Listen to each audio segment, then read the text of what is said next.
بسم اللہ الرحمن الرحیم۔ بیان کیا جاتا ہے کہ شہر کوفہ کا ایک تاجر کلاش ہو کر مقروض ہو گیا۔ نوبت یہاں تک پہنچی کہ اس نے بازار جانا چھوڑ دیا اور قرض خواہوں کے مطالبہ سے بچنے کے لیے گھر میں رہنے لگا۔ ایک رات اس نے اپنے سابقہ اور موجودہ حالات کا ذہن میں موازنہ کیا تو اسے اپنی اس حالت پر سخت افسوس ہوا جس سے اسے اپنے سینے میں گھٹن محسوس ہوئی اور وہ زیادہ دیر تک گھر میں نہ بیٹھ سکا۔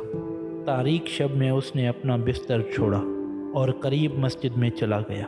وہاں اس نے نوافل پڑھے اور گڑ گڑا کر خدا سے دعائیں کرنے لگا۔ اس وقت ایک دولت مند تاجر اپنے گھر میں گہری نیند مزے سے لے رہا تھا۔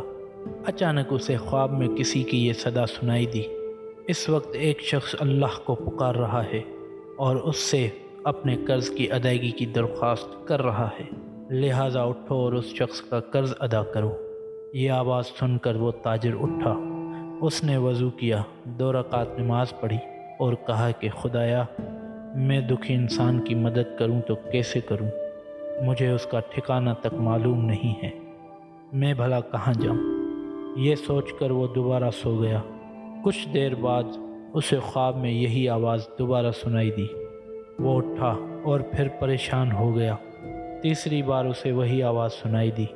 تیسری آواز سن کر وہ اٹھا اور اس نے 1000 دینار ساتھ لیے اور اونٹ پر بیٹھ گیا۔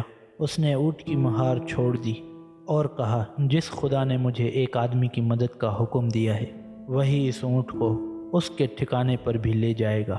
اونٹ نے اپنی مرضی سے چلنا شروع کیا۔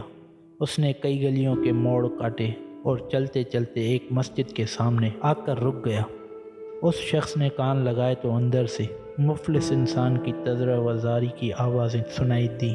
تاجر آواز کی سمت بڑھا اور اس مفلس انسان کے پاس پہنچ گیا اور اس سے کہا، اللہ نے تمہاری دعا سن لی ہے اور اس نے مجھے تمہاری مدد کے لیے بھیجا ہے۔ اب رونے کی ضرورت نہیں ہے، تم فی الوقت یہ 1000 دینار مجھ سے لے لو اور اس سے اپنا قرض ادا کرو اور اپنے اہل خانہ کو کھانا کھلاؤ، اور تم میرا پتہ لکھ لو۔ آئندہ جب بھی کوئی پریشانی لاحق ہو تو آ کر مجھ سے مل لینا، میں تمہاری مدد کروں گا۔ مفلس تاجر بھی بڑا خوددار تھا۔ اس نے اس سے کہا، میں یہ دولت تو تجھ سے لے لیتا ہوں کیونکہ اس کے متعلق مجھے یقین ہے کہ یہ خدا کا بھیجا ہوا رزق ہے، لیکن میں تیرے دروازے پر کبھی نہیں آؤں گا۔ تاجر نے کہا، تو کہاں جاؤ گے؟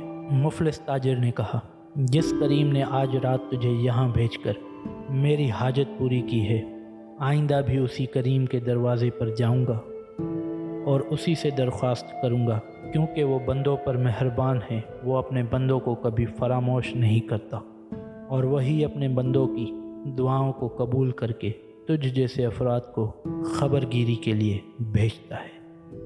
اگر آپ کو ہماری یہ ویڈیو اچھی لگی ہو تو ہمارے اس چینل کو سبسکرائب ضرور کریں اور بیل آئیکن کے بٹن کو دبانا نہ بھولیے گا تاکہ ہماری ہر نئی آنے والی ویڈیوز کا آپ کو نوٹیفیکیشن ملتا رہے۔ اور ہاں، ویڈیو کو لائک، شیئر اور کمنٹ کیے بغیر کہیں نہ جائیے گا۔ اللہ حافظ۔